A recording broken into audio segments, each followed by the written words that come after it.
It is 9:30 on a Thursday night, and you are tuned in to Rip Radio Network, which can mean one and only thing, that this is Chip Chat. Welcome to Chip Chat, everybody. I'm your host, Chip. With me is this guy, Tez. Who are you, Tez? Yep, you just said it. It's Tez. Yeah. I'm here. You got a hat on tonight. We had a question about that earlier. Why do you have your hat on? I was like, because I'm bald and I'm cold.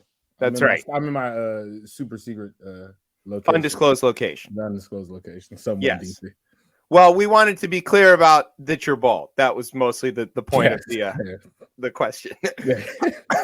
Okay, so this is a very, very special episode, which we do say an awful lot, but we've been on a hot streak about booking special guests. We want to say this is probably our highest profile non-political, non-reporter guest that we've ever had on this show. We don't know whether or not he would eat Mitch McConnell, but we will find that out a little bit later. So anyway, we have with us, he's a famous chef. He's a TV star. And what some people don't know, he's an MC, right, and a pretty good one. Yes. So Roger Mooking is joining us. He's Canadian, so be nice to him, but he'll be here, and we're going to ask him about all kinds of amazing stuff. Questions. They're all over the place. We wrote a lot of questions. We'll probably get to 4 of them. Right. We're going to ask him to play Real Victim. We're not going to make him play Florida or not, but the story does come from Florida. So we want to, preface that. We're going to make him play the Real Victim and see if he knows who the real victim of that story is. We've got a Tez Talk if we get to it. We'll see. Did you even read your Tez Talk this week? I did not, because you know why? I'm gonna be completely honest on the radio. I never saw a link to the show. What? How is that possible? I'm gonna go on Google and fight somebody. It's definitely there because Brian was all in it. I'm in Drive right now, and I only see 1/3. This is behind the scenes, because we actually do prepare for these shows. But I thought because we were having Roger, like it was gonna go. We were just gonna kind of go up there. Well, I definitely wrote it. I would love a link though. Yeah, I'll take care of that during the break. But anyway, all right.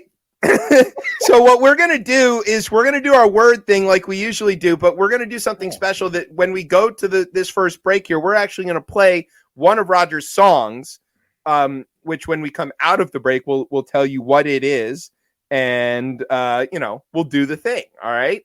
So let's see. Do you have your word, Tez? No. I've got a word. He's thinking about it. While he thinks, I'm going to send him the link that I was going to say definitely didn't send him earlier. I don't know. It says what? I sent it to you. That is very good. You might have, and I just did not. I'm going to go through my email again. But usually I see it now. I usually see it in my drive. I'm just going to pick a word now at this point. I know what word I have. Okay. I'm ready. Okay. So are you ready? Yep. Okay. Sit back, grab some preparation. It's artisanal tomato time. You're listening to the best show, the only show, Chip Chat on Ripped Radio Network. Sweet. I never thought that it would come to this. I never thought. And you know it's gonna happen. I'm in my daddy, I promise. I'm in my daddy day. I put in damage to Dallas. Yeah. Choker tight, adjust my collar. Oh, true. We came from projects to process. Hey.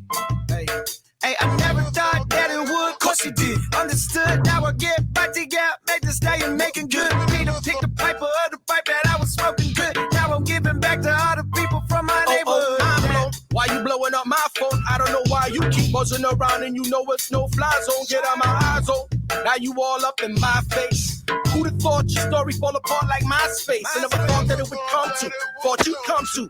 Now we steady fighting like 1-2, like you want to. But I was shocked like how they got Mike. It's not right, it's knock knock. How they tried to rock you like night night, but who's there? We just sophisticated apes, so who cares about who runs away with whose heart and whose hair is not theirs and whose face is Botox and what toxin is toxic when we all gonna wind up in the same little boxes. But still, I never thought I'd see a dog with a jacket. Kind of pointless, ain't it? What's more important is who's packing and what's love and who gives a shit if she wants her. And why's everybody an influencer? And everybody got a sex tape and a black face in their past till they got a real black face in their ass. And who thought rich people would be depressed?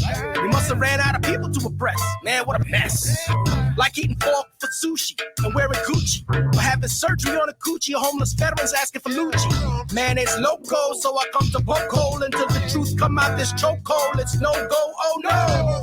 Should I just put my finger in a wet socket? Man, I got a whole record store in my pocket. True. I just be happy and laugh and put it on the gram and put it on my ear every time I make about $100 grand. Damn. All right, welcome back to Chip Chat here on Rip Radio Network.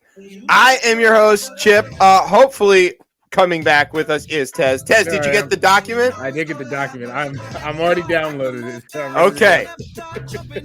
Now, that song is called "Never Thought," I love that. And this is what we call a homophone, I think, right? It's a words that sound alike but mean different things. I believe you're correct. It's not that other word. Don't worry. Yes. Yeah, I'm with you, but Pause. I think you're right. Okay, that's called "Never Thought." That's by our guest Roger, who is patiently waiting in the green room. We I hope. love that song because of the what do you call it? I too sometimes am confused with dogs with jackets because they come with fur jackets. But right. Let me some dogs don't have enough fluff. I know. Let me not piss people off. Exactly. I have huskies, but they're spoiled. So, like in this recent snowstorm, I was like, "Go out back," and they're like, "No, it's cold out there." Like, I'm not that type of husky anymore. You're a husky, and I'm not that type of husky. No. Spoiled, suburban, gentrified huskies. I don't even know.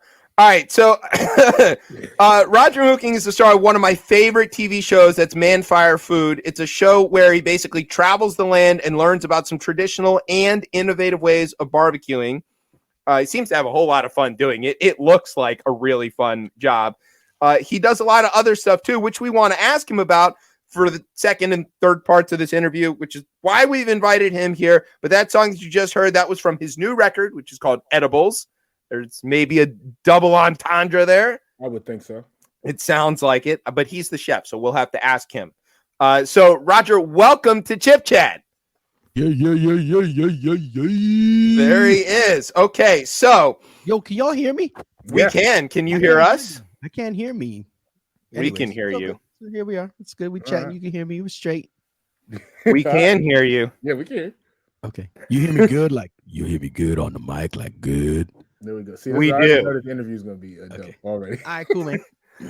So we want to know a lot of things. We have a lot of questions, but top of my list is how can I get you to come hang out with me in my backyard while we barbecue and drink beer? And follow-up question, do I have to drink Molson or Blues, or can I just drink, American beer? You could drink whatever you like, man. And if you invite me down and entice me with, something, maybe speculate on something that would be really enticing. Brisket. I might come for some brisket.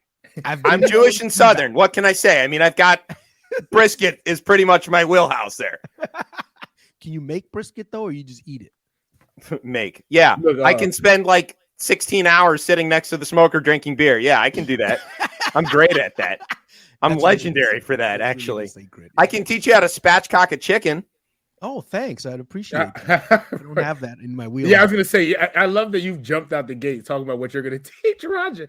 And you're supposed to be enticing him. He's going to make it artisanal. It's an artisanal spatchcock chicken. Yeah, I got chicken shears from a family friend from Williams-Sonoma when I was 7. Wow. Which is definitely the level of tools you should give a 7-year-old. Well, clearly you were into the cooking, or else they wouldn't have copped it for you, It's true. It did pay off. I did go to school for that. So eventually That's cool, that's it cool. worked out. Okay, so let's get to the real stuff. Yeah. I watched your show. I watch your show a lot, but I want to know, of all of the different rigs you've seen for barbecuing, because you see a lot of interesting rigs, what's the most like innovative one that you've seen? I really like the guy who built like the hut made of hanging chickens that kind of rotated slowly as they kind of hung out near the fire. Yeah. What's your most interesting, innovative rig that you met in your travel We so went far? to Death Valley in the middle of the summer. It was like 110 degrees. Oof. And there was actually a steel worker out there, a fabricator who does like custom art out of steel, right? So he made like this steel dragon. Okay, it was maybe 15 feet tall, like it's a pretty big dragon type thing, right? And he took all these little shards of steel, like maybe this big, and he just made like the scales piece by piece, single. Oh my It must God. be like 30,000 of these little shards. And he made this dragon. It breathes fire out the nostrils. The chest opens up, and that's where you put the food and stuff like that, and part of the body, the torso. So that was pretty crazy. It actually cooked the stuff really good, and it looked sexy as hell, man. that was crazy. What And I asked him, flavor? if you were to is- sell this thing, how much would you sell it for? He goes, I'll never sell it. Right. Of course not, right? You can't What tell does the smoked dragon taste like? Well, like chicken. Yeah, I would imagine. Dinosaurs, birds, large chickens, I suppose. I don't know. difference. I would assume that, right? Yeah. So, Or like a turtle. Yes, possibly a turtle. Now we're going to get to the turtle. Get to the turtle. So Roger is an interesting intersection of Tez and I both, because while I went to culinary school and spent time in the industry, but then successfully exited because I'm not crazy. And Tez is an MC by trade and is pretty good at it. He has some interesting questions to ask you too that are sort of food hip hop adjacent, I gotta say. I don't know if they're like Yes. related. Yeah. So yeah, what we're gonna do is we're gonna slide like one against the other. So go ahead, Tez, throw one of yours at him. Let's see what happens. So what I'm gonna throw at you, Roger, is gonna be lyrics, right? And then you're gonna talk about food in them, and you're gonna have to guess who said it. We're gonna start off easy with some one of these for you. We're gonna start off with easy. Let me find where's my easy one here?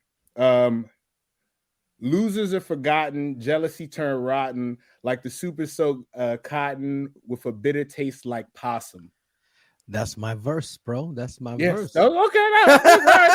He got his own- It took me into the third line. I was waiting because I was like, yeah. I was gonna see. I was like, let me see if I can get him with the It first. tastes like possum. Yeah, that's actually one of my favorite verses I wrote. It's Actually, a really good verse. Thank I you. like that you were able to rhyme cotton and possum, because if you Yes. lean on the vowel sounds of those two words, they definitely work. You see the skills, bro. You see, the Yeah. skills? It's a little seasoning in the language. And I'm gonna throw a random because I know. Yeah, give him another one. I know That you're was too easy. Trinidadian, and he mentioned seasoning. And my Trinidadian folks, they wanted me to ask you, how do you make your green seasoning? Okay, so I use cilantro, parsley, garlic, and lots of olive oil and lots of black pepper. That's it. You grind it all up, make sure it's suspended in the olive oil, put it in the container, top it with olive oil so it lasts longer because the oxidization doesn't hit it. That's how you make the green seasoning. And that thing goes in so much food, bro. All right, cool. Yep. They're gonna be happy for that. That's I'll good. pass it back. It's like this close to a chimichurri, but no acid. So No acid, yeah, right. no acid, and the bitter orange. You don't have the bitter orange and all that. yeah. stuff. All right. So speaking of seasoning, have you ever had mumbo sauce? No, what's that? Oh, okay. This is what we in DC put on everything. There's a great argument about who has the best. And the answer is always such and such carryout. And nobody knows each other's carryouts, but they lie and say they do. And then there's like a big like throwdown. It's like your congressman. Everybody loves their congressman. Right. Everybody loves it, but they hate everybody else. So it's Right. like Congress is full of idiots, except my guy. He's Yeah. great. That's how It's like your mumbo sauce- grandmother's biscuits. My grandmother's biscuits are the best. Yeah. No, you're right. People beef about Yeah, that. it's like an unsettleable argument. One time I was talking to a guy at work and he was like, "Oh, this guy's really good at barbecue. You guys should throw down." And I was like, "Yes, we should do that." And this other guy comes over and he's like, "You think you can take him on? Pff, you're gonna lose. You're such an idiot." I was like, whoa. Who loses in a barbecue battle? What's the worst thing that can happen? Everybody has to eat brisket? Oh, God, no. Yes, torture. Oh, the torture. Oh, no. His was better than mine. Quick, give me some more. Who cares? All right, but so mumbo sauce, how would we explain it? It's maybe technically like a tomato-based condiment, but it isn't very tomato-y. It's sort of like a sweet and spicy, sometimes runny, sometimes sticky. Yeah, sometimes squeezable, sometimes drippable. Yeah. A lot of argument. It goes on wings. Is it just tomato, like ketchup, like this is the joint? No. In fact, you probably wouldn't know it had any tomato in it except by the color. And even then, some people probably don't have very much tomato in theirs at all. And you can get it in a bottle. Thing? This is only a DC thing. There is a marketable, like available commercial product called Capital City Mumbo Sauce, but it's spelled wrong. It's spelled MAMBO, which there's a whole. They're trying to just own the copyright on that joint, bro. No, it has to do with some other fake place in Chicago that makes some other sauce that they patented the name Mumbo first. And it bears no resemblance to this. So there isn't really a confusion there, but whatever. So we'll send you a bottle. Sauce? You like it? I love it. Love it. It goes on I mean, I had Five Guys fries tonight with Old Bay and mumbo sauce. Okay, so maybe you could entice me to DC with some mumbo sauce there. We will. We'll get you some wings now immediately. You know what we should do? We should take him to Stan's. My secret super location is close to Stan's. Yeah. See, you're already beefing about which one. I'm right. We need to go on a Momo's tour, bro. I'm gonna come to DC. We're gonna do a Momo's tour. There you go. And we'll set that up. A good spot. Yes. That we need to do that. Yeah. And if you can survive 2 drinks at Stan's, you win. Not the drinks, going up the steps afterwards. Oh yeah, afterwards. It's in the basement of this office building. Has a very like old guys in 3-piece suits kind of vibe to it. Yeah. No, not those kind of guys. Not those kind of guys. Oh, okay. Like the old guys who are janitors for a 40-year career, but then somehow also drive Cadillacs and run the government. The pension's good. The pension's good. Yeah. Worked for the government. All right. So while I had COVID back in the first part of the pandemic, I lost my sense of taste and smell for like 11 months. It was 11 months? It pains 11 me months. every time he says it, right? Look, exactly. I couldn't. So that's how I knew I had it. And then after I recovered, I still couldn't smell or taste until I got my Johnson vaccine, which cured it like literally within a day. It was a miracle. But during that time, I watched your show and other cooking shows a lot. And I don't know why, but why? Because it's great. I'm amazing. No, but I mean like why I was even more interested in it than usual. Because you couldn't take. Yeah, because I couldn't, I guess. I was like imagining the flavors. Oh man. But so how has the pandemic impacted food broadcasting? Because it's so dependent on that kind of relationship.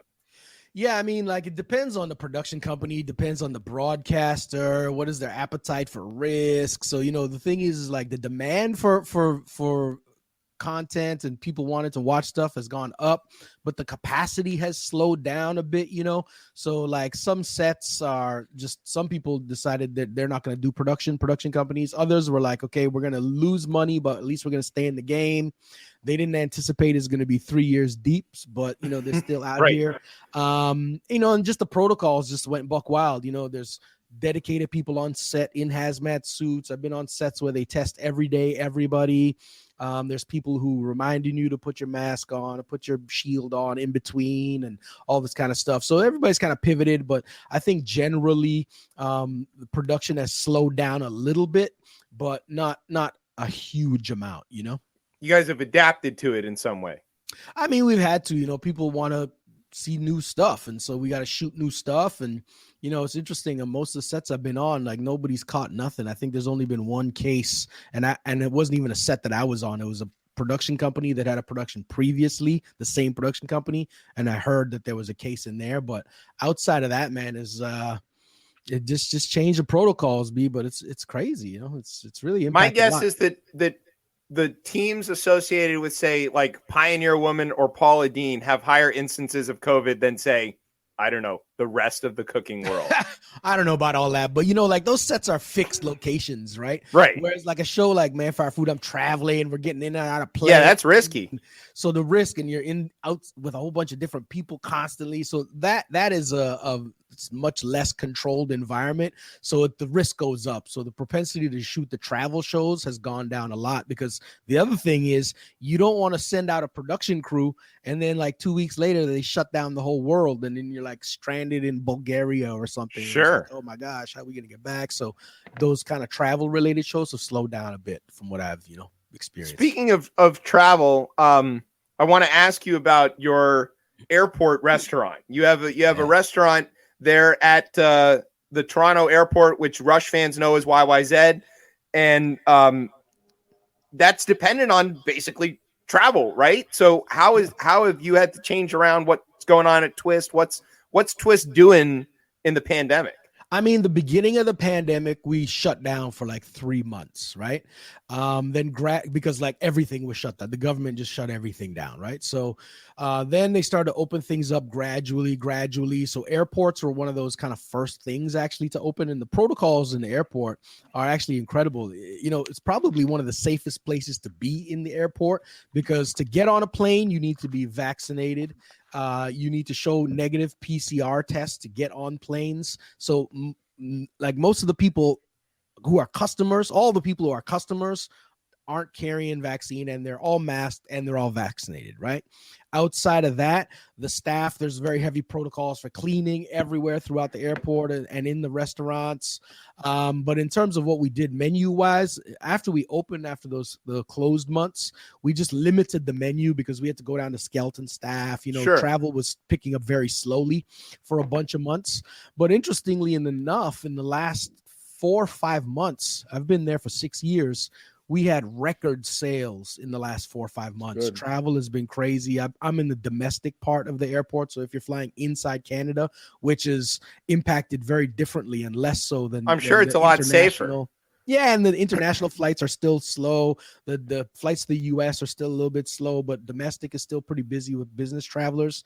And like I said, the last 4 or 5 months, we've hit record sales, and our team is clipping and popping, and I'm very proud to say that we've had not one case caused from the restaurant through the whole COVID, man. It's pretty incredible. Knock on wood. Look at that dedication to like safety, and so can we get your government to kind of run our government for a little while? Because like, look at their success level compared to we have our challenges. Don't get it twisted, too. Of course, but of course, we just try our best, man. That's what it is, and we're just very risk averse, so we just make sure we're very, very, very careful.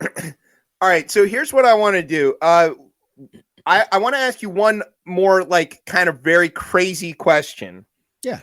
And then what we're gonna do is we're gonna have you set up your song that we're gonna play next, which is "It Had to Be," and then when we get back from that, we want to have a few more rounds of the food hip hop lyric quiz, and we want you to tell us about the time that you were in DC. We hear that was a bit crazy. It involves the Capitol. Don't worry, wasn't that time. It was before that. Not that. No, the FBI is not looking for Roger. That is out there. He was not there. Not that time. Also, speaking of the Capitol, I want to make very clear to Lauren Boebert, who is definitely watching our show, I was not doing reconnaissance. Just because I'm Jewish and walking around does not mean I'm doing reconnaissance. I don't know why you thought that was a thing or yelled it at a bunch of rabbis, but you should not do that ever again. That happened? She did that today. Yeah, she did that today. Some Orthodox guys were walking around, and she was like, "What are you guys doing, reconnaissance?" Yeah, Lauren, we're definitely – the space laser is – oh, my God. Stop it. Let it go. Let it go. Let it go. Breathe, Okay, breathe. so we read this week a story about – celebrity salami. Now that sounds like stop. Just stop. No, it doesn't sound. It's not the thing that you're thinking, okay. And it's also not the other worst thing that you're thinking. It's worse than that. Okay. Basically, I thought it was Taylor Swift, so that was like for me is the worst thing possible. But that's cool. It could be.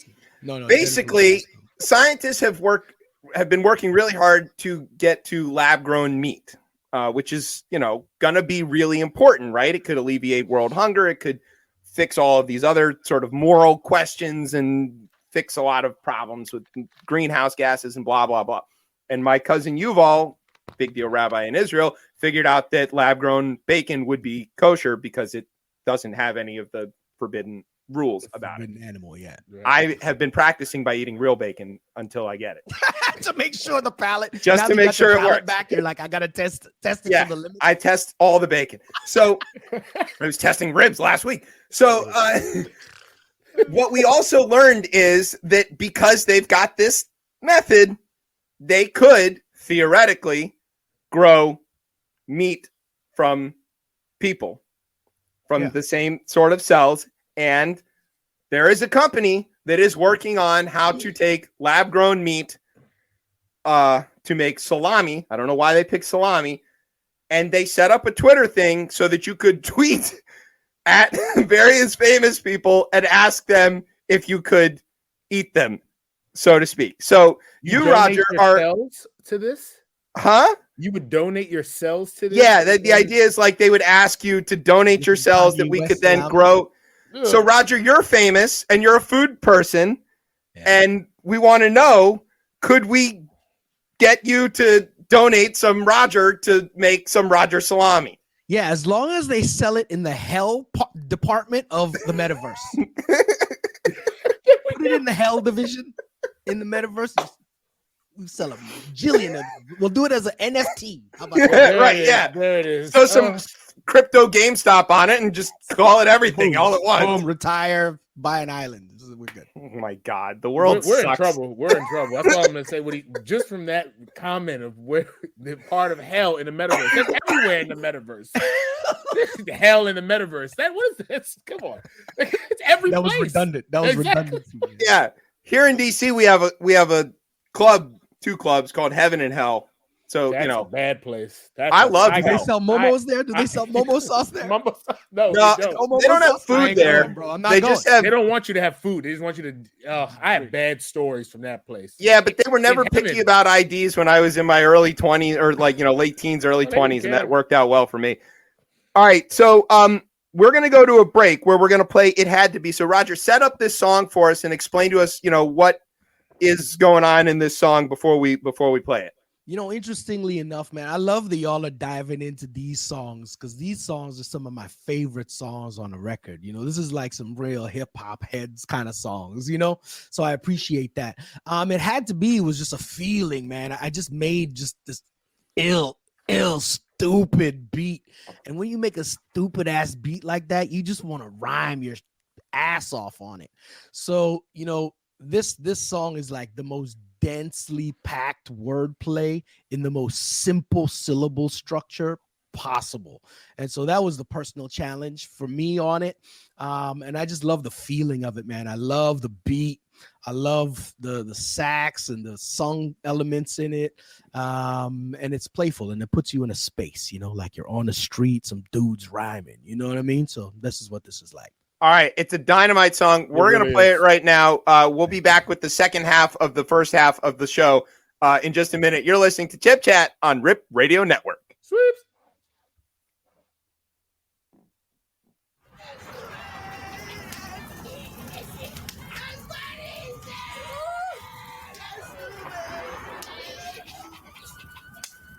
Sing it again.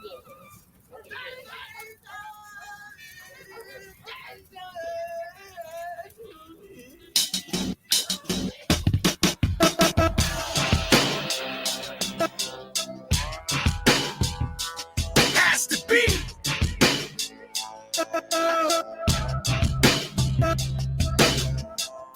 When your eyes burn, you watch what you putting out. I came in the game, no pulling out. That's a whole lot of glory with no knocks. What a shame, like a Jewish deli with no locks. I dream of using gold blocks for roadblocks and really replace these artists with robots. That's the key, but no box. The chapel in prison with no locks. Why your face screwed up with salty? Egos brittle, they crack like saltines. Had to call your dogs, they Maltese. Couldn't finish the job, they all tease. I'm a bet that got no bugs, I don't bite. Rule numero uno, but y'all don't write. It's funny to me, it's no joke. Sweet like honey to bees, but with no smoke.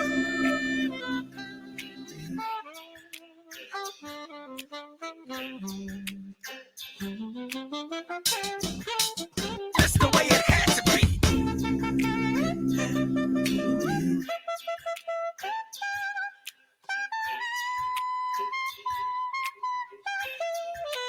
That's the way it had to be.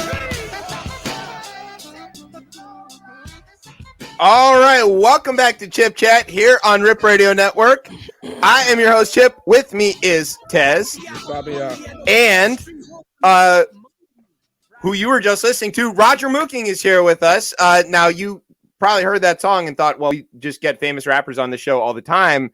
But actually, Roger's famous for being like a lot of things, including a chef and a TV star, and now for being on Chip Chat, of course. Yeah, so of course. The Chip Chat bump is real. Ray Suarez was on our show, and then his podcast was named one of the 10 best by The Atlantic. So, bam, just like that. Yeah, just like that. Yes. Yeah. That. So, when we left, we were gonna throw a few more hip hop food quiz.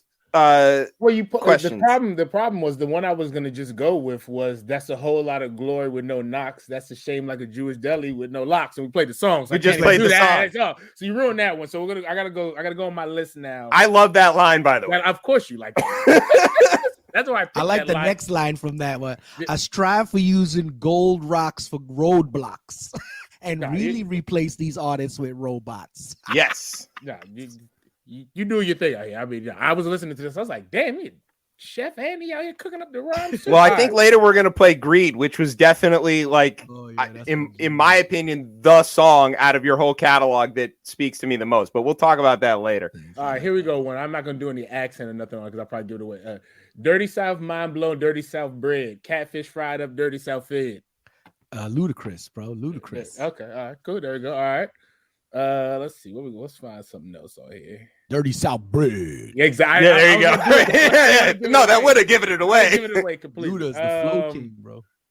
Hold on. What do we got on here? I picked some of these is too easy here, but I'll get this. All right. Hey, yo, this rap shit ZD. Face me, real TV. Crash at high speed. Strawberry kiwi. Oh shit! That sounds like who's this? Action Bronson. Okay, all right. Stay there. Yeah, I could hear. I could hear that. Madonna, Ghostface. There you go. It's Ghostface.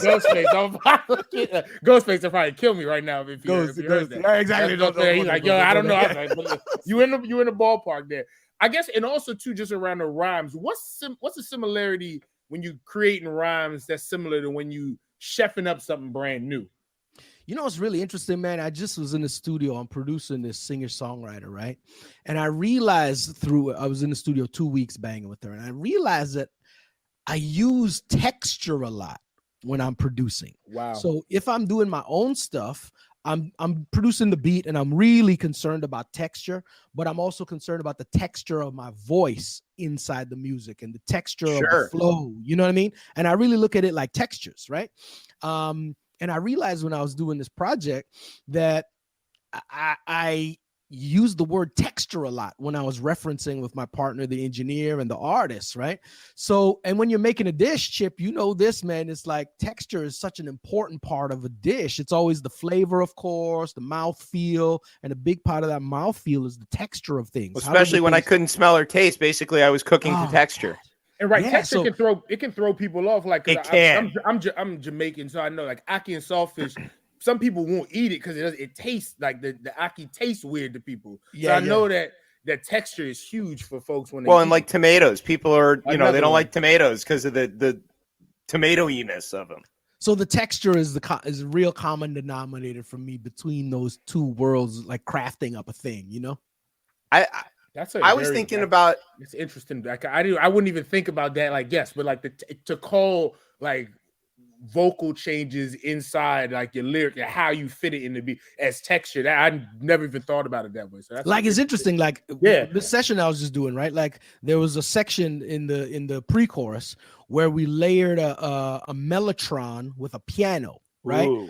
And it was really sexy, man. There was like, anyways, there's all these ambient sounds going, and then the texture wasn't right. So I told the engineer, I was like, yo, pull up a vibraphone. And he's like, no, you're going to screw it up. I'm like, no, it's the texture, man. I want it low. I just wanted to fill in that low mid kind of range, have that smooth texture. It rounds it out. So by the time I played that in and put it in and we mixed it, he's like, oh my God, you're right. You know, but it was purely about the texture of the thing. It's funny that you're thinking about like layering what are essentially key instruments on top of each other, because if you're I don't know if people have been watching the Get Back documentary about the Beatles, but you know, layering the piano and that Rhodes organ on top of each other with Billy Preston, like you get a lot of that. And the kind of music I play is usually with a band. So like that aspect of mixing sounds, you know, live, looking at each other, sort of being able to do it without cues, without talking about it ahead of time is a lot like when you get market day. I don't know if you ever have like market day in your kitchen, which is basically use up all the stuff in the walk-in. So it's an episode of Chalk. You just don't know you're on it. So then it's kind of a similar idea that you're just sort of like using what you got around you to sort of fill in those places, and that creativity. I would feel like if I'm producing and I have basically every instrument at my disposal to be able to draw from that, it's almost maybe a little overwhelming. How do you know what to pick? How do you get that right? You know, man, it's just you build a repertoire. It's like ingredients, right? Sure, you have truffles, truffle oil, pasta, and I don't know, turtle. Mumbo sauce. Right? But you don't, or momo sauce, but you don't necessarily put all them things together because that's not right for that dish, right? Sure. So in the same way, it's like, okay, I know the arsenal of ingredients in the kitchen. Sorry, I call the studio the kitchen. I know the arsenal ingredients inside the studio, right? So yes, it's intimidating. You have everything at your disposal, but I guess this is where just experience and just time making records for so long, I know that is the right texture and the right thing, the right sound to relay the message that the lyrics and the melody is trying to play out, and that the rest of the bass, the foundation of the track and how the rhythm is moving, they'll just work together. And you know, I hear it in my head. I wake up in the middle of the night with full songs in my head, so I hear all of those layers, and then I just work backwards and deconstruct it. Or if we're starting something from scratch in the studio, like we started just playing guitar in the songs with the singer-songwriter, and after the third listen, I'm like, okay, I already produced the whole thing in my head. I heard all of the parts, all of the sounds, all the instruments, and then I'm just relaying all that information between me, the engineer, and the artist, and working backwards to put what I hear in my head out, and then hopefully at the end everybody likes it. I mean, it makes as much sense as anything else. Right. At the end, you do it. Let's try our Terry Gross impression here. Now I want to talk about what happened in DC. That's how. This is our NPR voice. So we know that you had some story about you at the Capitol, and like we said, it was not on January 6th. It's not that. Don't worry. We covered that ad nauseum on this show. But this was a while before that. Tell us about what you did on our beloved Capitol steps. Okay, so check this out. The year was around 1995 or something like that, right? My friend, I was in a group, a band, and my friend in the group has polio, so he walks with crutches. His parents have been trying to, find ways to cure this polio their whole life. They came from India and moved to Canada to try and get a better life and to all that stuff. Okay. So they heard about this doctor in DC area who was curing people with polio with this kind of like snake oil technique, making them stand in sand and all this kind of stuff, right? So he's like, okay, I got to go. My parents want me to go. I don't really want to go. I don't care, but let's go. I'm fine the way I am. So let's just go. So we went and met this guy, blah, blah, blah, blah, blah. So then afterwards, we're like, yo, let's go down by the Capitol. Now it's like 12 midnight, 1 a.m, right? So it's me and these two brown guys, okay, chilling out outside the Capitol. And this is pre 9/11, so we weren't quite so jumpy yet. It's open. It's real open. Yeah, it's open, right? So there was like 2 security guards at the Capitol at that. They're called the Capitol Police. They really don't like to be called security guards. I'm sorry, bro. I don't Just know got their heads caved in by a bunch of rabid racists. I do. I love the cape you just put on for them. That you're like, I no, worked we for gotta them do something. briefly. I care about these people. He I get it. defended, bro. Like, He's like, hold on, they're not security, damn it. Mark so it down the on the calendar. Today was the day I defended the police about anything. So check this, B. So the we just rolled up on the Capitol Police guy. And was like asking him questions about, what about this? And he's telling us, there was like horses. There was a revolt or something. The horses ran down the stairs and all this stuff. I was like, wow, that's really cool. And he's like, yeah, you want to come see? Dude. Yeah. 1 a.m, this dude toured us around the Capitol building. He's taking us in all these back rooms. He's like, we're not supposed to be in this room, but let me show you. And he's pulling back all these like false walls. And he's like, here's Teddy Roosevelt's signature on this like little corner of this thing. And JFK wrote a little note on the corner of this wall behind this false wall. And he opens his other doors with all these like artifacts in it. Dude, we got the most gangster behind the scenes tour, like 1 a.m. from a Capitol Guard for like 2 hours. And then he's just like, okay, bye, have a nice day. Right. Like, imagine that would never. There's no. That's what. Well, we don't have to admit we grew up here, and that was my white folks fucked that up. They're gonna tell you that it's 9/11. White folks right. fucked that up. Remember that it was that guy who was running around shooting everybody that changed the way that they locked down Pennsylvania Avenue behind the White House and all that during Clinton. And I grew up with that. I learned to drive in the Pentagon parking lot like everybody else I know did, because it was, it's huge and it's open. Yeah. The Capitol is an interesting place if you ever get to walk around inside of it, because one of the things that lets you know it was built a really long time ago is how short a lot of the doorways are. Yeah, people weren't as tall back then. So you have to duck everywhere. Well, I do. I have to duck everywhere. Yeah. So that's pretty crazy. And the tall people weren't in. I don't know. You see. And the tall folks in America weren't inside the Capitol. I'll tell you that. Well, they were building it. Yeah, exactly. Bill O'Reilly said they were very well fed and happy, and so therefore it's fine. I don't know what you're talking about. You know how it goes. Roger, what's your favorite pepper sauce? My favorite pepper sauce, Bajans make the best pepper sauce. Bajans. That's a good pepper sauce. Down. I'm Trini. We love our pepper sauce. Yes, that's a good answer. You love your pepper sauce. I'm sure Chip is down to eat some pepper sauce. I have Jamaican cousins. I'm very aware. So it's actually between the Bajans and the Guyanese. The Guyanese and them make a wicked pepper sauce too. We'll let Kojo know you said so, because he's from there. Guyanese? Kojo Namdi's a big radio star here in Washington D.C. He's from Guyana. Wicked. Yeah, man. Yeah. Okay, so your music career, it's not new.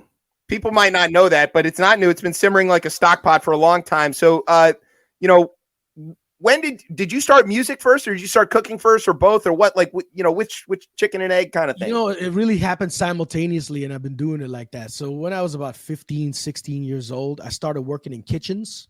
And I would take all my money from the kitchens and rent equipment and build studios in my basement or my partner's basement for 2 months at a time. Or we'd go to the studio with like restaurant money.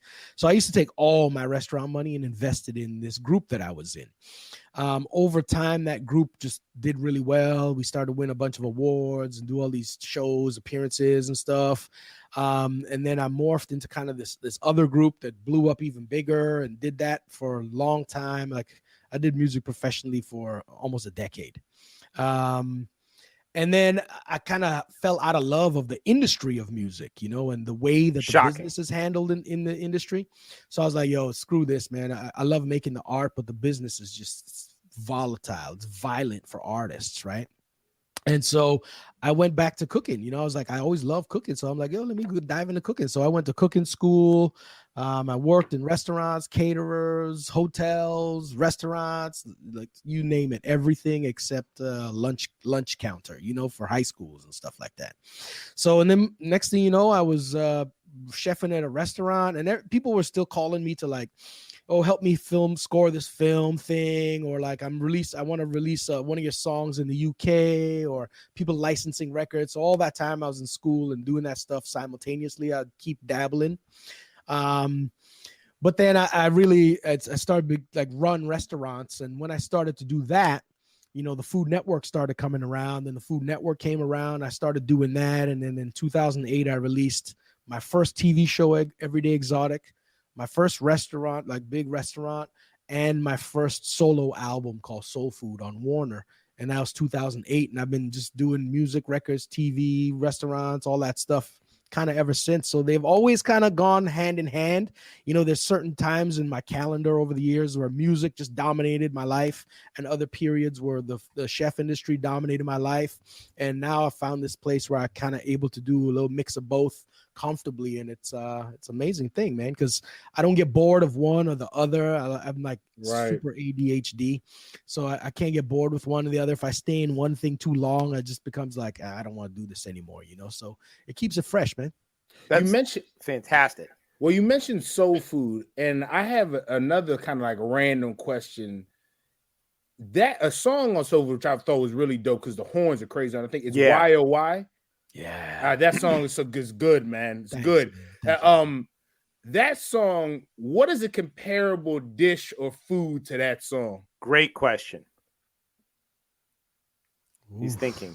It's a radio show, so you can't let him think like that. Yeah, right. Seductive, like I think of like lobster with hollandaise and caviar is decadent and rich sexy, you know. Smooth. Good answer. That's a good answer. Yeah. Like Kenny G on a plate. Well, let's not get carried. Right. Yeah, it's not the worst thing I've said in a long time. That is a bad one, bro. I only met you right now, and I vouch for that. Yes, that was bad. No, Brian, mark that somewhere. Yeah, like Kenny G on a plate. We need that. I need that for a couple weeks from now. We're gonna run out of room on the Old Bay can for all these catchphrases by the time we're done. All right, so. You kind of mentioned that you're multi-talented, that you're cooking, you're writing music, you're producing music, you're doing TV and all that stuff. You know, the pandemic has forced a lot of people to do multiple jobs at once. A lot of people have to be kind of taking gig jobs, 2 jobs, 3 jobs at a time just to make ends meet and all that. Do you see any sort of reflection amongst the people who, maybe had to who are multi-talented like yourself, who got shunted into one direction or another and didn't get a chance to really use their multi-talents, and now they're sort of giving that space, or maybe even forced to take that space to try to make ends meet? How do you feel about all that? Yeah, it's a really interesting thing, because I think a lot of people, they separate, and I talk about this and I think about this a lot, and I bitch about this a lot, is a lot of people separate and segment themselves and their life. Right? Sure. So they say, okay, I'm living this life. I have work and I have life. I just don't understand that. It's like, why are you subdividing your person to live your life? So whether you're doing something that generates an income, whether you're doing something that's out of pure love, whether you're changing a diaper, whether you're trying to feed the kids, whether you're shoveling the snow, whether you're walking the Capitol, it's just all part of your life, right? So why am I trying to subdivide my thing? And as being a creative person, I can't turn on and turn off creativity like that, right?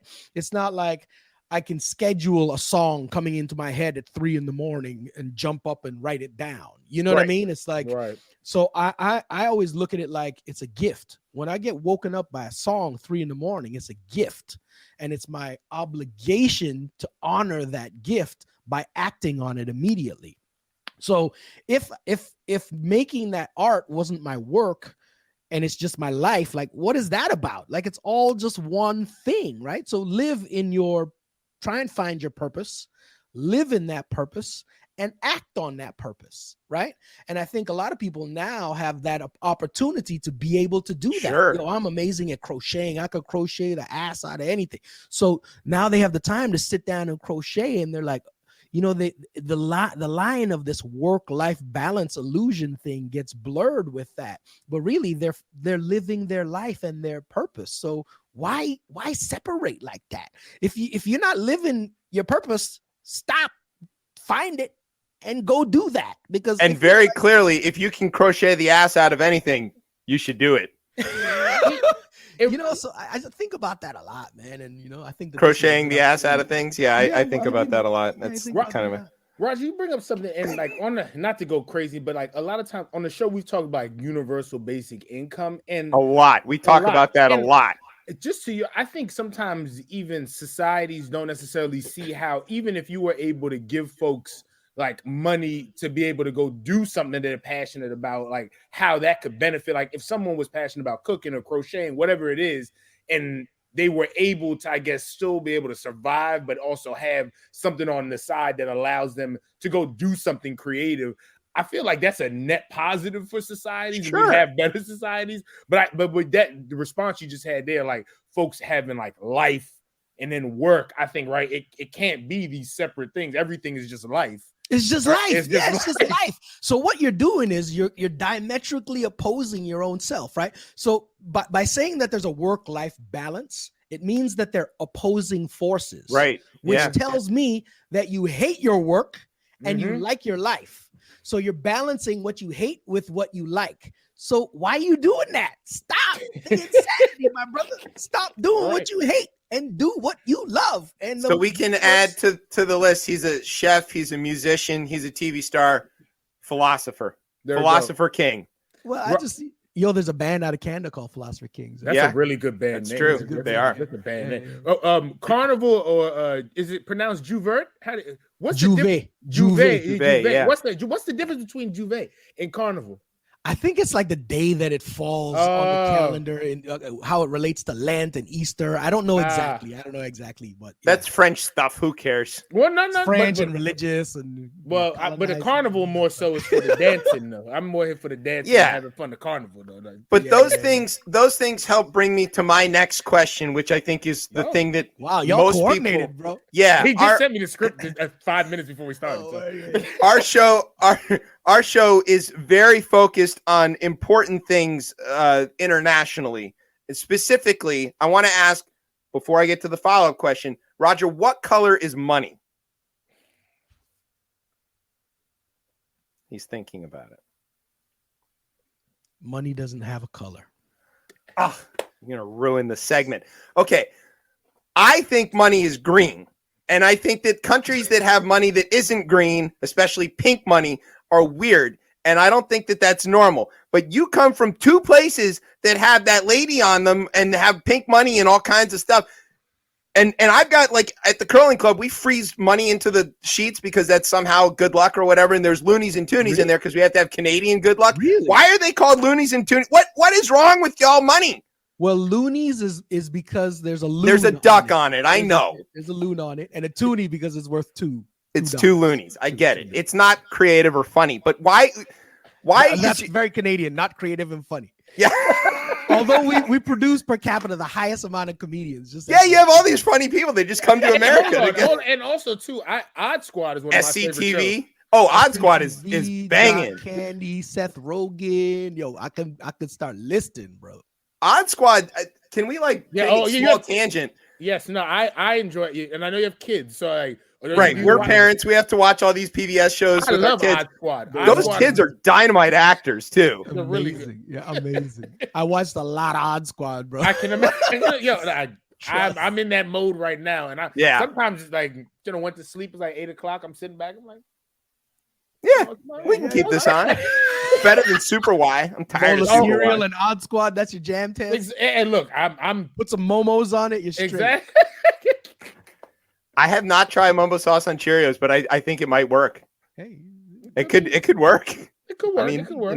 We'll try it out. Speaking of money, we've got one more round of questions, the lightning round. But before we get to that, we want to play one more song of yours in the break, which has to do about money. It's off of the new record, off of Edibles. It's called Feel Good. In this song, you have an interesting suggestion regarding landlords. And would you care to elaborate about that? And then we're going to play the song and come back with the third half of the interview. Yeah, there's a reprise in that song that says, the landlord called and he want the rent. I hung the phone up, man. It's all been spent. That's good. He's good. Well, okay, so here's what we want to do. We're going to play that song all the way to that point and a little maybe past it, but I want everybody to pay very close attention to the background singers that are helping. They're so funny, right? Helping add just everything to, and I don't know who they are. Maybe it's Roger just doing it secretly in another voice. Singers here in Toronto. They're like one of the hired guns in Canada. Yeah. They are fantastic, and I don't know if that was ad-libbed or what, but we want to play that because it's probably my favorite part of that song. It's my favorite part. It's the funniest shit ever, bro. It's so good. All right, we're gonna play "Feel Good," and then we'll come back with the third half of the interview. You're listening to Chip Chat on Rip Radio Network. Sweet. What's going on in the world today? I stare in the mirror with a world of face. Stare in the mirror, stare in the mirror. They doing all of this at a whirling pace. They doing all of this at a whirling pace. But who the fuck said I gotta join the race? Who the fuck said? See, today I woke up and I had enough. Admitted to myself cause I'm man enough. Face so sour but I'm mad at what? The sun's so gold that I had to touch. And the landlord called and he want the rent. My baby calling up, just want a vent. My last damn nerve is gone again. Tomorrow this gonna happen all again. Damn, fuck it, I just wanna feel good. And not just a little, mean a real good. I wanna feel good. I'm talking real good.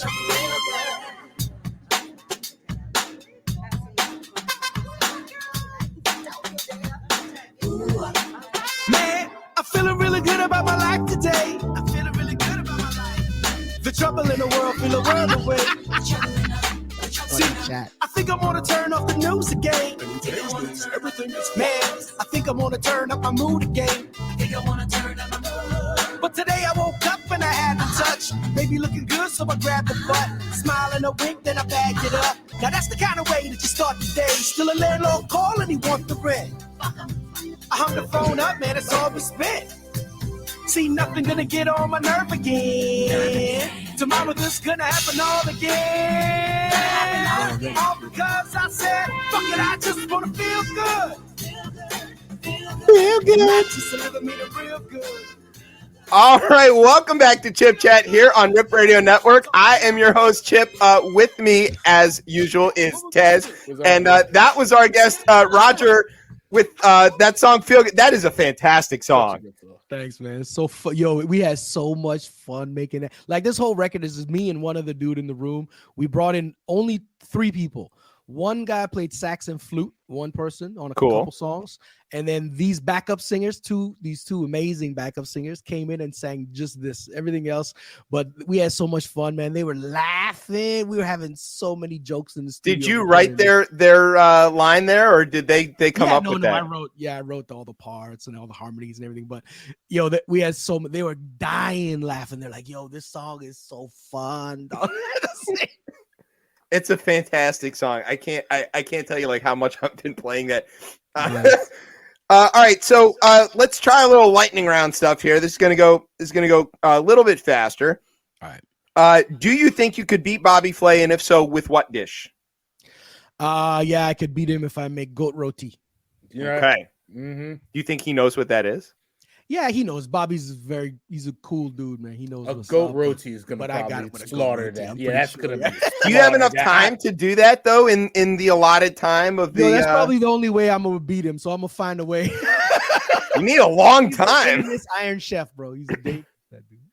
All right. Do you think that your Caribbean roots give you an advantage in cooking over some other North American chefs because of the wider range of ingredients and stuff that you've been exposed to?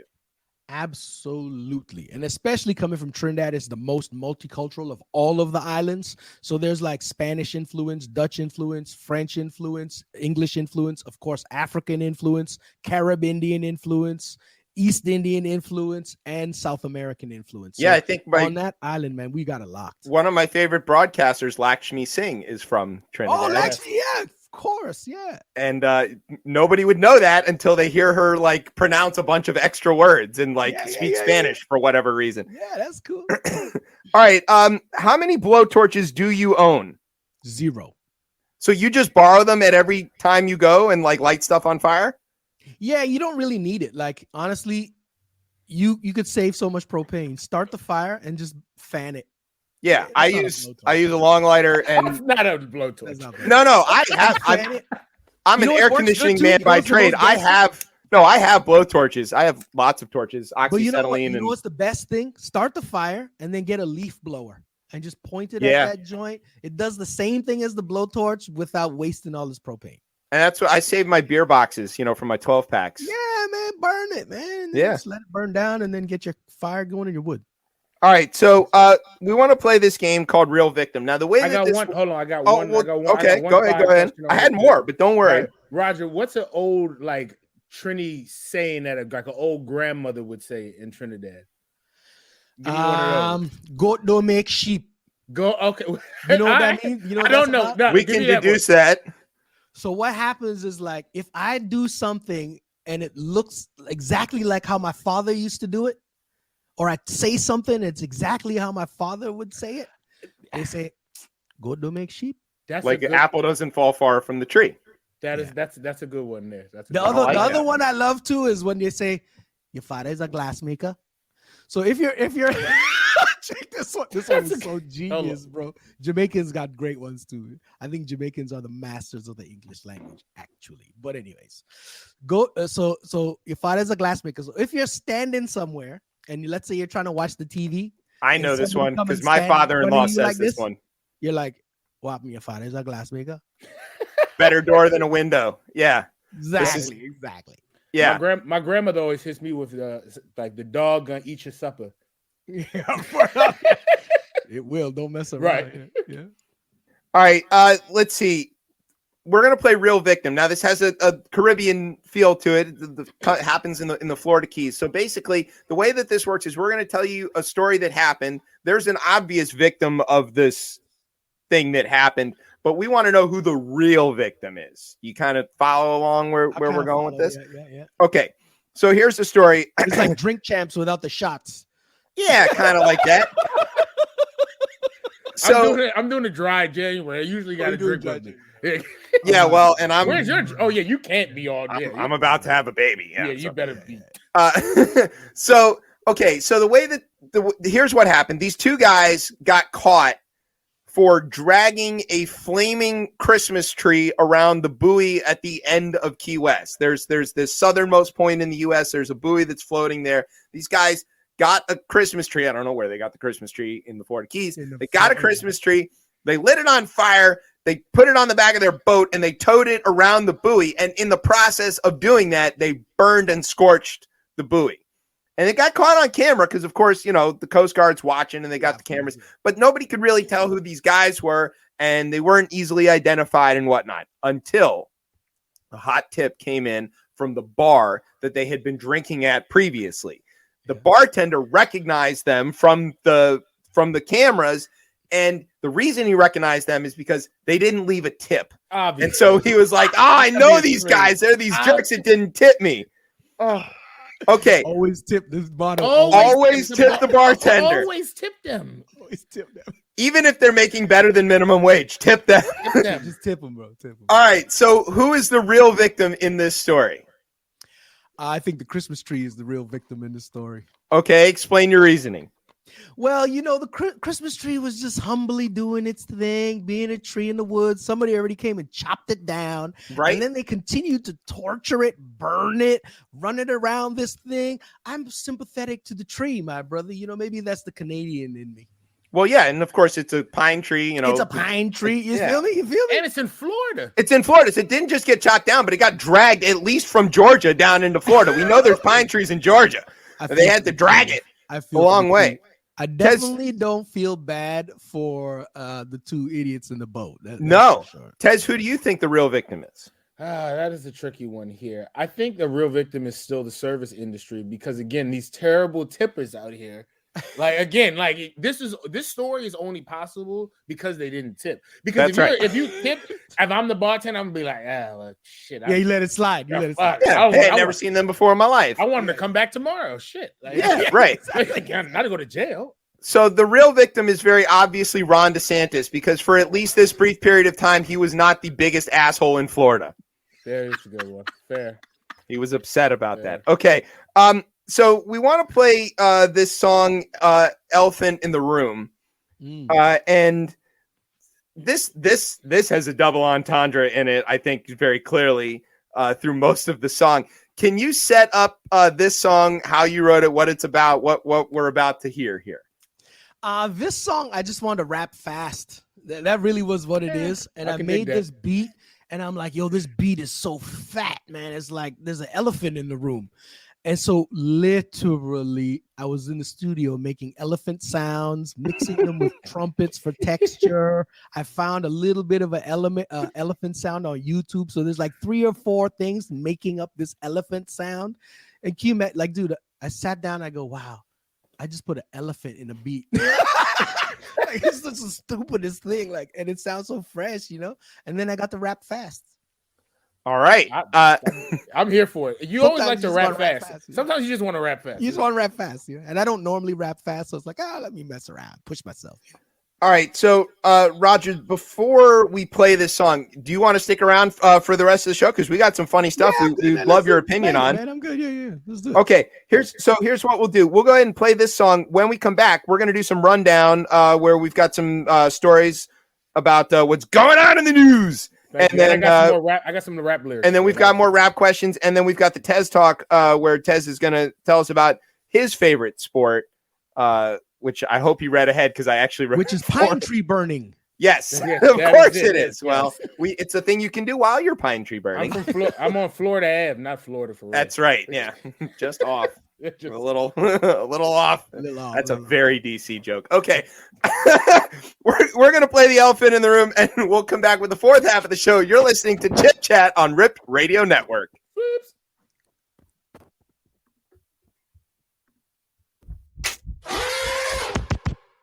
I got big feet. Big feet. I got big feet. The Dumbo, I'm the elephant in the room, about to blow like an elephant in the room. Now that's a hell of a visual. What you gonna do? Wise guy, don't imitate the elephant in the room. Elephant in the room. Elephant in the room. Wise guy, don't imitate the elephant in the room. Elephant in the room.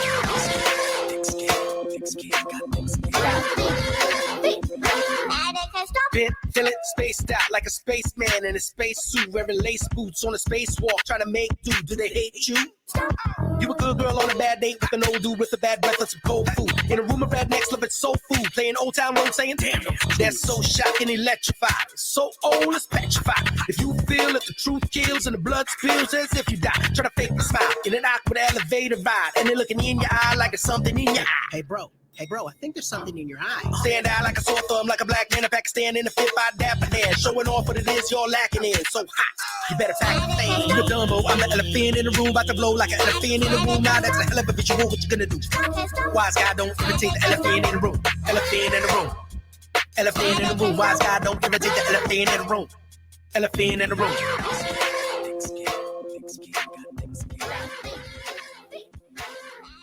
All right, welcome back to Chip Chat here on Rip Radio Network. I am your host, Chip. With me is Tez, as usual, and hanging out with us is the man behind that song about the elephant in the room, our elephant in the room, Roger Mooking. Whoop, whoop. All right. I like it. That's good. Yeah, that's pretty good, right? Okay, so now we're going to do this segment, which is called The Rundown, which is when we tell you about some stuff that's going on in the news. And this one comes to us from Israel. This one is not my cousin's. As far as I know, I don't know if they did this one. But our best scientists are working on something very important. They're teaching goldfish how to drive, which is, if Elon's got cars that can crash and Siri can give you directions that drive you right into the ocean, you'd need a goldfish so we can drive you out of the ocean. Goldfish don't live very long, though. So what if it dies mid-drive? Yeah, that's a good point. Also, they sort of notoriously have a very short memory. So let's hope that the GPS can... And you need to have the car full of water, which is also kind of a little bit of a thing. Right. So there's a lot of problems with this. But don't worry, the guys at Ben Gurion University have been working on it. So what they did was they hooked up a tank and a little cart that it rides on to a goldfish, and they trained the goldfish to drive, to follow commands, and if they drove the car to the right spot, then they would get like a little treat of food or something like that. And I have no idea what they were feeding the goldfish or if the goldfish care or anything. But the interesting thing was some of the goldfish are better drivers than the others. And I don't know what makes a good goldfish driver versus a bad goldfish driver, but I assume that the bad goldfish drivers are from Maryland and the rest of the goldfish are not. And here's the thing, Roger. Like everybody here in the area would say most folks would say the opposite, that they're from Virginia. And Right. The Virginia people think that Maryland is the worst drivers. The Maryland people think that Virginia's the worst drivers. And nobody in DC drives because you can't park. There you go. Right. The Secret Service are blocking the roads. That's true. That just happens. Yeah, no, it happens a lot. We get the motorcades all the time. Yeah, no, I've seen it, bro. That's what I said. So this is a real shit. This is a real thing. Yes, picture, bro. That's not real. No, a computer, camera, electric motors, and omni wheels give the goldfish control of the vehicle. Quote, surprisingly, it doesn't take the fish a long time to learn how to drive the vehicle. They're confused at first. They don't know what's going on, but they're very quick to realize that there is a correlation between their movement and the movement of the machine that they're in, said the researcher Sahar Givon. 6 goldfish, each receiving about 10 driving lessons, took part in the study, and each time one of them reached the target set by the researchers, it was rewarded with food, which I think goldfish might be food. I'm not sure how this even works. What's the end game? Are they trying to prove the intellect of the sentientness of the being of the goldfish, or are they trying to like replace Tesla? Great question. Showing that a fish has the cognitive capability to navigate outside its natural environment of water can expand scientific knowledge of animals' essential navigation skills. Quote, we humans think of ourselves as very special, and many think of fish as primitive, but this is not correct. There are other very important and very smart creatures. Hold on. So first of all, but hold on. Did anybody think that fish that are native to water, right? They navigate the thing that we know nothing about, right? The least amount about. We're figuring out, oh yeah, we know that they're able to navigate and do a lot of amazing. Well, it's not that they're navigating in the water. They're in their tank, but they're navigating their tank around a room. So they're able to navigate their container of water around places. Okay, my next question is, why would the scientists pick a goldfish and not like an octopus, who like we know is a pretty sentient being? Great question. Obvious answer. Budget cuts. Yeah. No one funds science anymore. Couldn't afford an octopus. Science. Yeah. Right? This is in Israel. They're already, they barely have enough water to keep the goldfish alive, let alone an octopus. Need a lot more water. And it's right in Israel, like all the problems in Israel, and they're sitting there trying to train goldfish. It's important stuff. You got to know, what's crazy is people financed that. Like they went out and they raised money, and people gave them money. We're working on teaching the goldfish how to turn themselves into gefilte fish, but we haven't got there yet. I bet you a crypto bro financed that. Yeah, 100%. There's a guarantee about that. Yeah. It's an NFT goldfish. It had to be. When are the goldfish going to make NFTs? All right, come on. That's how you really tell how smart they are. Actually, how do you know when the goldfish buy long-term index funds and not buy NFTs? That's a smart goldfish. Now he's going into investing. Here we go. Good job. Okay, so here Roth IRAs. Right. Yes. Investment. He's a philosopher, investment guy. Chef, what else can he do? We don't even have Roth IRA in Canada. Yeah, I was gonna say you don't have the IRS. What do you don't even have? You have pensions. What do you care about this? You have real Social Security. I got real shit. Yeah.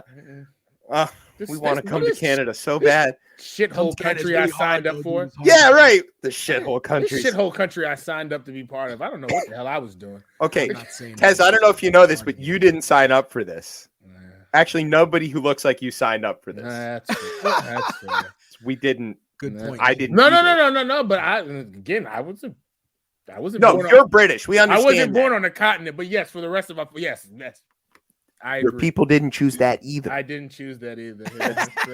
Not. I like how Chip went back. He's like, I don't know how you don't know that. I'm teaching critical race theory. Youngkin's going to come and yank me out of here. I was like, you're in the wrong place to be talking about this. I just tried to keep it real surface level. You wanted to go deep. We're in County Fairfax. We're safe. He can't touch us. Richmond doesn't have jurisdiction here. We have all the money. All right. Speaking of money, the House committee investigating January 6th, they want to know where the money is coming from. They have issued some sub-pennies. They're not really subpoenas. They're for much lower level people. They're for these nominal lawyers, but many of them have been disbarred, so I don't know exactly what to call them. Our favorite melting lawyer, Rudy, has been subpoenaed. Our second favorite I don't know, disaster person lawyer, Sidney Powell, who stole all the money and now lives in Alexandria, still got subpoenaed. Jenna something or other, Ellis, I think that sounds right. She was the probably weirdest, quietest one of the group. And then this dude whose name is Boris Epstein, unlucky name to have right now. Oh, God. Just got to say. If Roger wasn't on, I was going to do the whole show on just British politics. And that's a whole nother. That's a different Boris. Oh, yeah, right. Exactly. He's having a tough go. Yeah. He made a promise that he should never have promised, and now he's trying to keep it. Yeah, well, amongst Brexit cascading into oblivion around him, there's this Partygate and Partygate 2 and Partygate 3, and then he's a dick. And like you put in power anyway. I'm not talking about this now. Never mind. I'm not. That's next week. Don't worry. It'll still be burning by then. London, to quote the Clash, London's burning, and I live by the river. What are we going to do? It's true. What are we going to do about these subpoenas? Because they got subpoenaed. They're obviously going to ignore it. They're not going to do what the committee wants them to do. Tish James is subpoenaing all these Trumpista guys. She actually filed some stuff alleging criminal activity by Trump in fraud case. Now they're in New York. Tez, Roger, help me out here. Are we getting a glimmer of hope, or is this just another episode of Maddow that we all go, Black Mirror, bros. Black Mirror, straight. Yeah. Again, this isn't gonna I don't. For me personally, they're not gonna show up. They've obviously all these things are laws, and only when folks decide to follow them. They're all nice. Whether it's from a constitution or all these things that are on paper, people obviously don't follow. They don't care about following these things that are on paper anymore. So subpoena be damned. I don't think we're gonna get anything from them. But I have a question. Okay, yeah, I have a question. Okay, so there's a constitution, right? Mm-hmm. Nominally. Mm-hmm. Okay, but there's a constitution. Sure. And every time I listen to news, they're always saying, "Oh, we can't do this because the Constitution says this."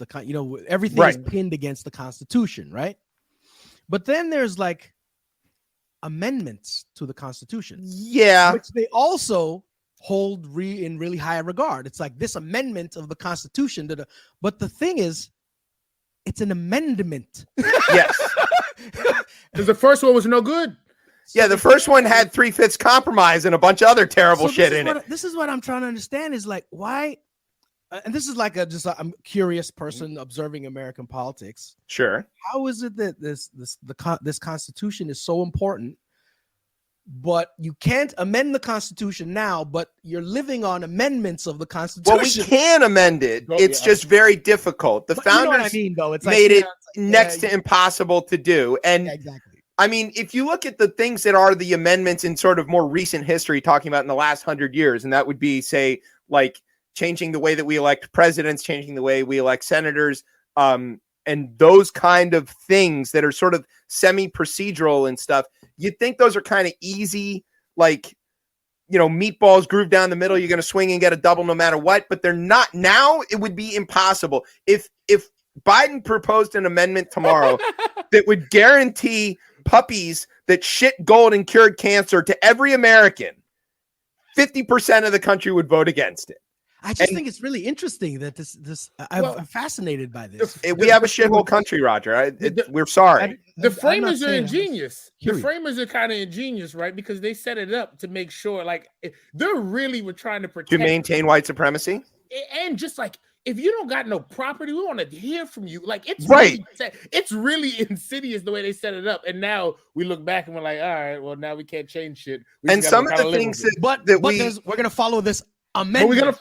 Right. So it's funny that I don't understand that. You mentioned it that way, but some of these amendments seem like people don't realize that they're or also people often ascribe constitutionality to things that aren't in the Constitution. Right. A really large number of people, and including senators and congressmen, have no fucking clue what's in this document. They can't reference it. They don't know any lines or quotes or anything. They carry around these pocket constitutions, which I think they used to wipe their ass with. I don't know, but they have no clue whatsoever. The Republicans all know one amendment, the second one, and they don't know how punctuation works, and they don't care because they think it says a bunch of shit that it doesn't.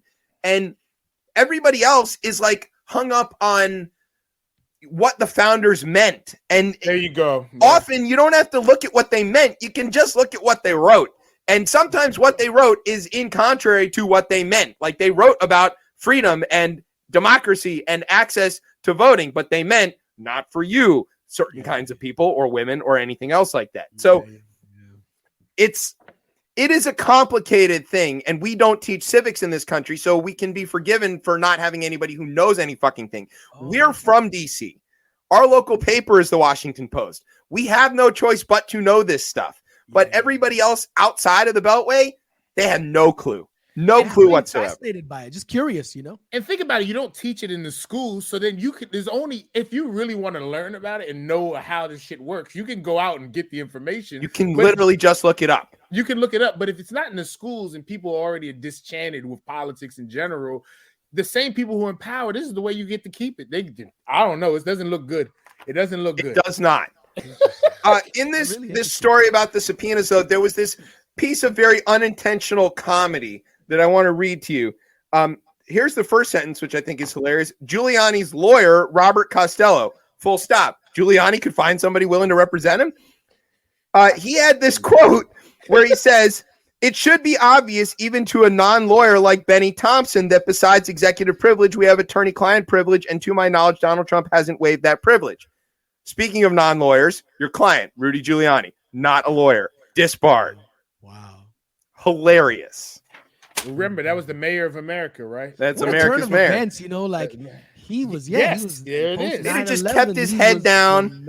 He could have been drinking scotch and smoking cigars and, butt dialing Olivia Nuzzi like for the rest of his life and never had this problem. Instead, he divorced his cousin that he was married to and then turned into a crazy person. And then did Borat. Yeah, that was fucking hilarious. There was a decision at the Supreme Court yesterday that went 8-1. It was announced 8-1, and I guessed the one immediately. I knew exactly who the one was. When it said the 8-1, I said, I already know. I know who that one is. God damn it's my neighbor. It's your neighbor and my fellow brother. Yeah, I don't know about that. Yeah, I gotta claim. Yeah, do you? I do.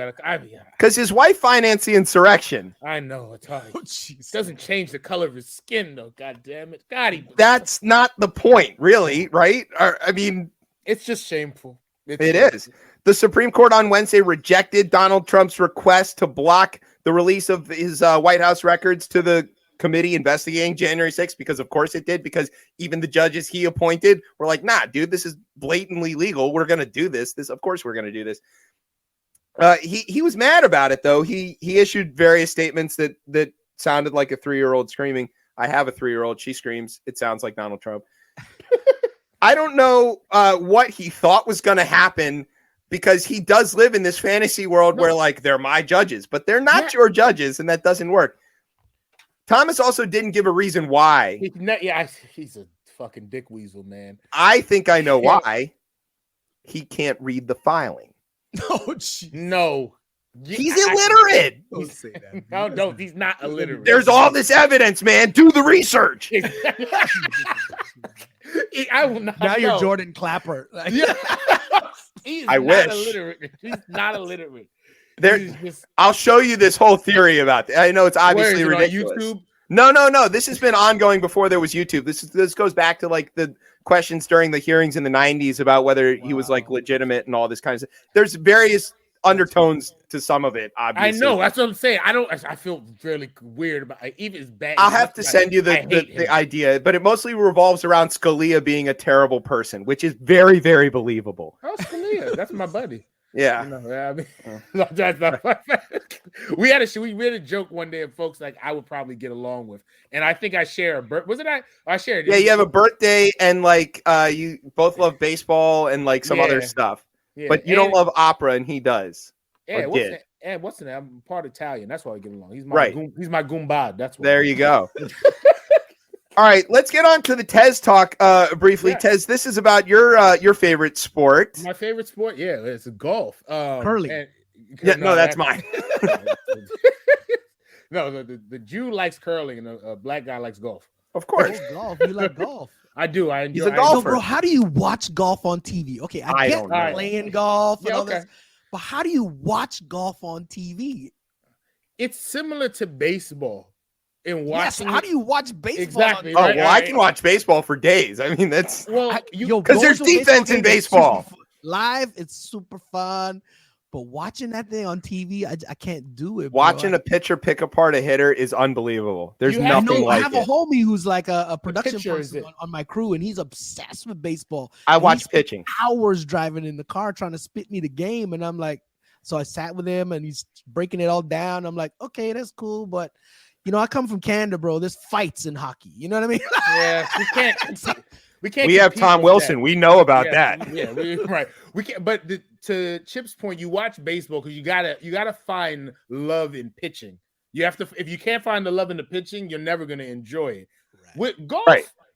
I don't really know how people watch golf. Actually, I sit back and enjoy it. I think I enjoy some of the foolishness around it, like the folks being quiet, and I enjoy breaking all those rules when I go to the course. So like I and like everybody's they're on and they're like talking really quiet because he's going up to go ahead and do and all that shit I find very stupid in the but It's funny, yeah. it's funny. But I like the game though. But watching it can be really boring. And I usually Boring, man. but sometimes you're just sitting around on Sunday and you ain't doing nothing. It's good for background. Yeah, it's You good look- to have on while you're cleaning the house. Wow, I that's a guess. really good sell there, Tez, on the whole golf.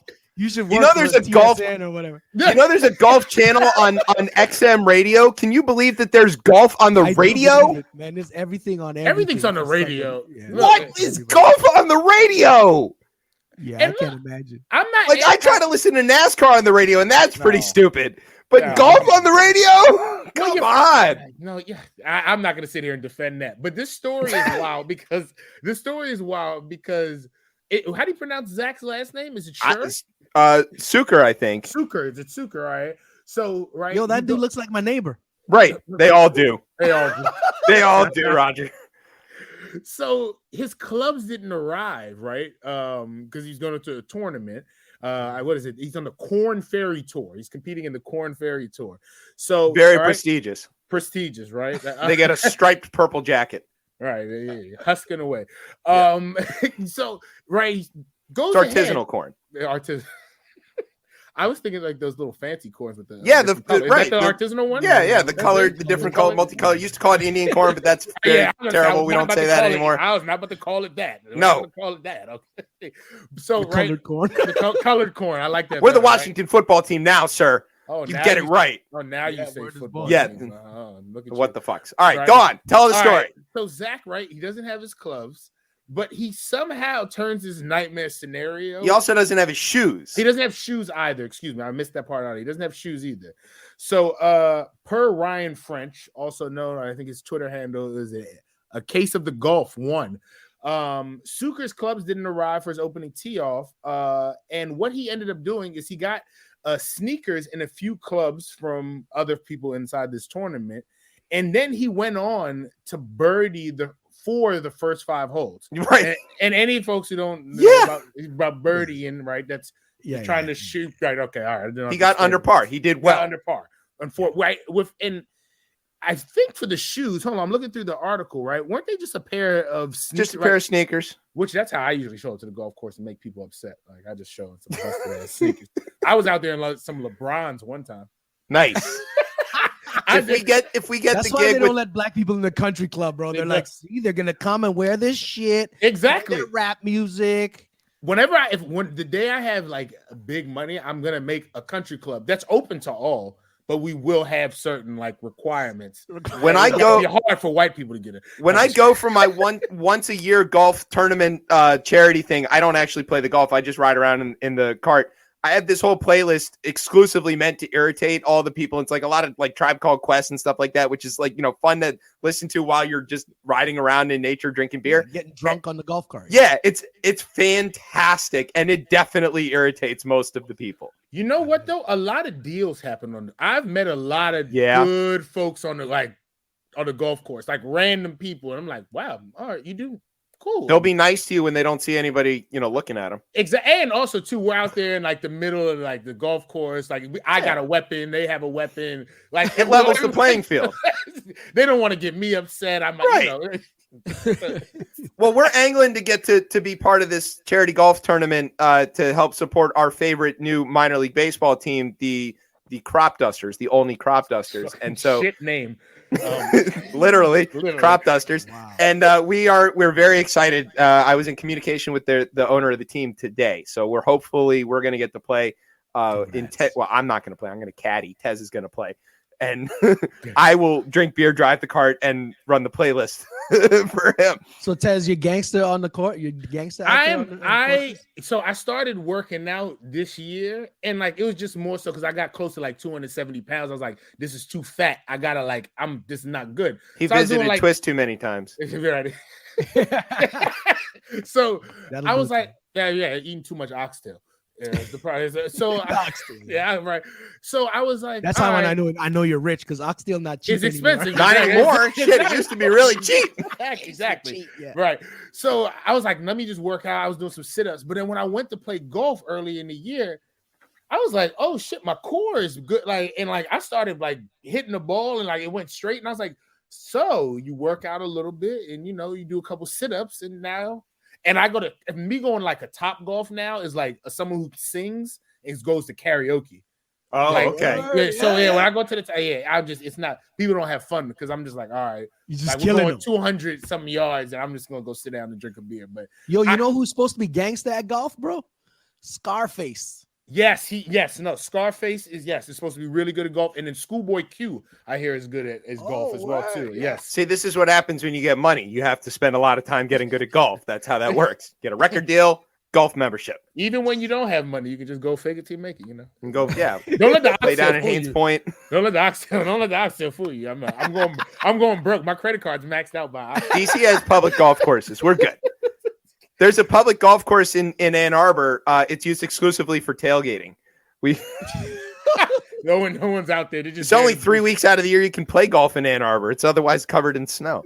I got another rap lyric here for you. Yeah, let's do that. Here goes the rap lyric. This is weird because I don't kind of remember. All right. Have you ever went over to a friend's house to eat the food? It just ain't no good. I mean, the macaroni soggy and the peas are mush and the chicken tastes like wood.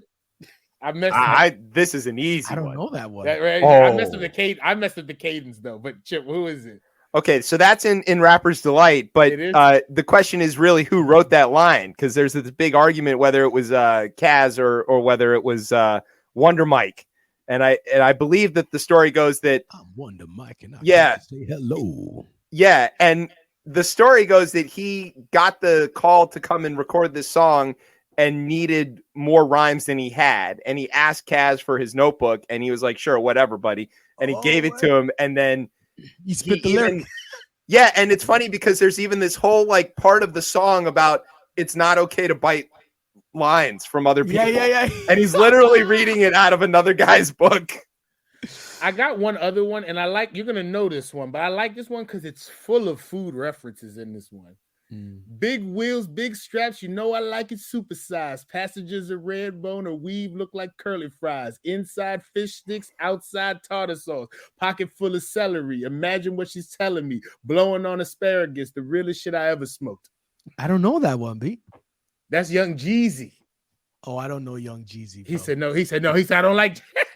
It's too mainstream for me. I never listened to no Jeezy, bro. No, you say he sound like, but the tone of your voice changed when we mentioned Jeezy. He said, "I don't do no." I just don't know Jeezy. I just don't know it. I just don't know. I like any rhyme that can get asparagus in there. I like it. Just has so many. He's like, that's a word that doesn't rhyme with like anything. Asparagus. Yes. We live in a raw deal. 3-course meal, spaghetti, fettuccine, and veal. That's Puffy. There you go. All right, yeah. He's good. He's pretty good. He got the ones that were his own too. That was impressive. No, the ones his own. I can't tell you how many songs I've written that I forget the words to, and I go back. I'm looking through my book, and I'm like, "Holy shit, this is great," or "This is terrible." I was impressed that you got because if someone threw a lyric of mine from, I might be like, "Yo." It's crazy because when I go to do shows it takes me like a week of practice to memorize all my lyrics, man. It's like I just write them so fast, I forget. I drop them and then I'm gone. Now think about somebody like Jay-Z who doesn't even write them down. So if I he know, it's forgets, crazy. he's like Yeah. in big trouble. Yeah, But yeah. see, Well, no, like- Jay-Z's just like, okay, you just put Yeah, the he- mic out and let them. Yeah, sing. He's like, exactly. okay, now I Right. know where we are. The crowd does it for him. Forgot where I'm at. Quick, everybody help. Exactly. Roger, I say this felt refreshing because just from the creative process, whether it's you cooking or even making rhymes, it seems like you just enjoy it. And like even some of the stories, like using your money to go to the studio, and like those are the things I don't know. It just to hear that happened, like those stories, as someone who's done some of those things, it makes me feel good that like again, folks are still having fun and like you were able to take that and like transition it into like a successful career. So I think that's an inspirational thing. I really enjoyed this interview a lot. Just It's been on that fantastic. note. Yeah. I can't Thank tell you you. how lucky I feel that we managed to get Yes. this to work out. And Yeah, for sure. we're coming up to the end of our time, so we want to wind down, but we want to say a couple more things. We want to say, first of all, thank you. I want to very sincerely extend the invitation to you to come visit DC. We would love to take you around and show you where to get some wings, show you some cool stuff in DC that isn't the regular touristy stuff, not the monuments and stuff. Anybody can You already go been to the monument. Capitol, like you already seen everything about the Capitol. Like, yeah, you don't want to The most OG version. Yeah, exactly. Yeah, we want to take you up Georgia Avenue to the T-Mobile store that nearly got shut down, or some sort of landmarks. Have you heard? I want to go to Go-Go Club. Yes, Yeah, we'll take you to an EU show or something like that. The first time I went to DC, I was touring I was in this band and we were touring, right? We're touring all over America. We stopped in DC to do some shows, and they were like, yo, you got to hit the Go-Go Club. I hear about this Go-Go. So they're like, you got to hit the Go-Go Club. And then somebody else in the group goes, yo, you can't take him to the Go-Go Club. You got that always starts off like you that. got to be affiliated to get to the Go-Go Club. And I'm like, difficult. really? What the hell is this all about, right? And so they told me broke down the whole scene, and I'm like, man, now I really want to go to the Go-Go Club. No, it's a lovely experience.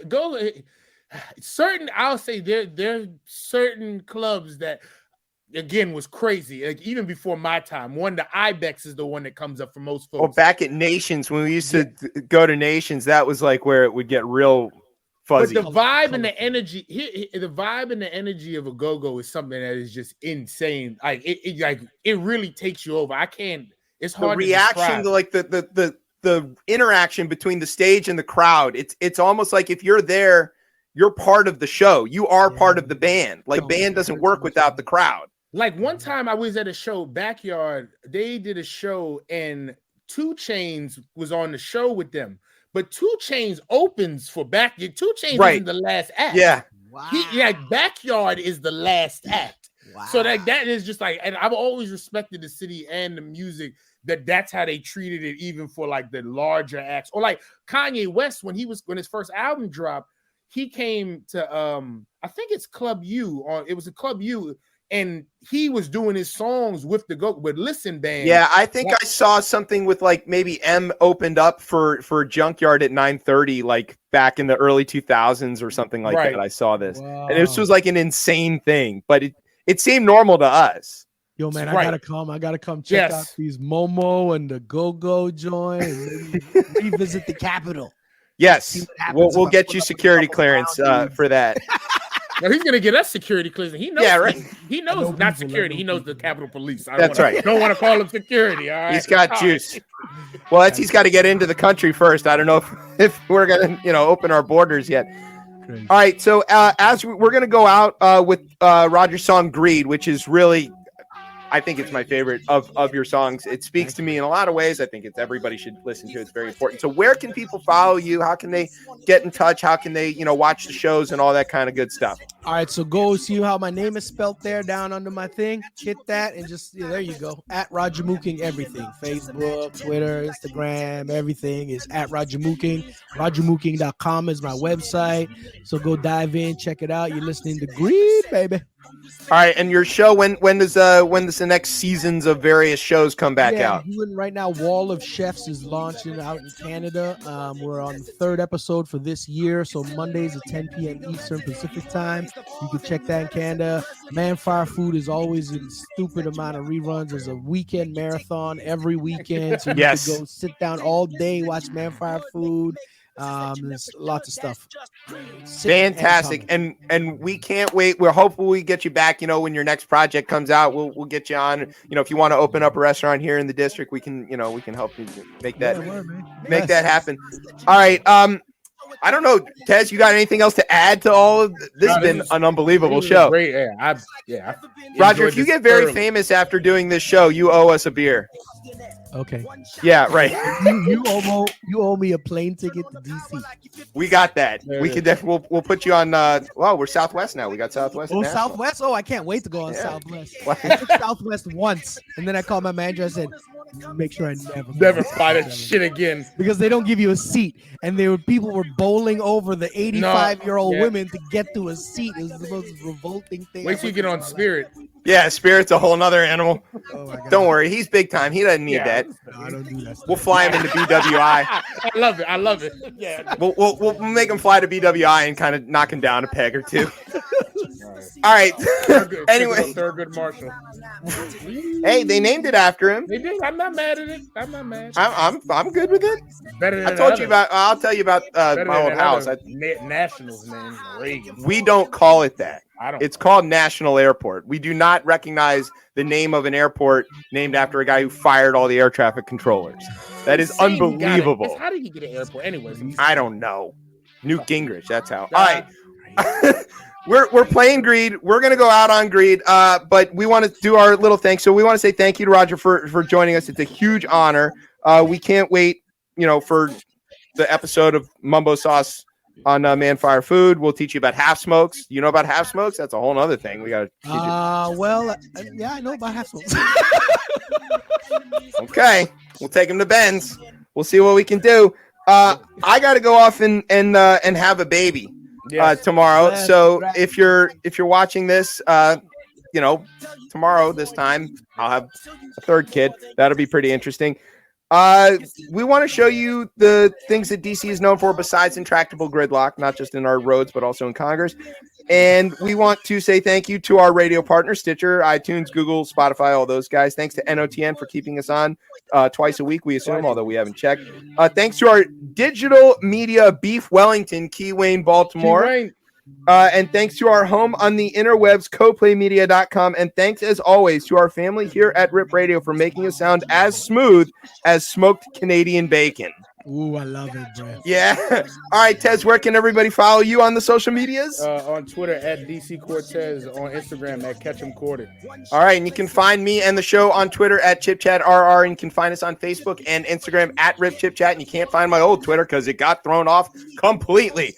Ted Cruz, I hope you enjoy polio. See if you can cancel this show. What the hell? What about? I hope he enjoys it. I'm wishing him well. All right, I'm Chip. That's Tez. That's Roger. You've been listening to Chip Chat on Ripped Radio Network. Sweet. Everything fake knocked off like affinity. It's the evil in the room. They have the weasel in the suit. I know a greedy eye, and when I see a beady eye, then I'll be the guy that you'll never see.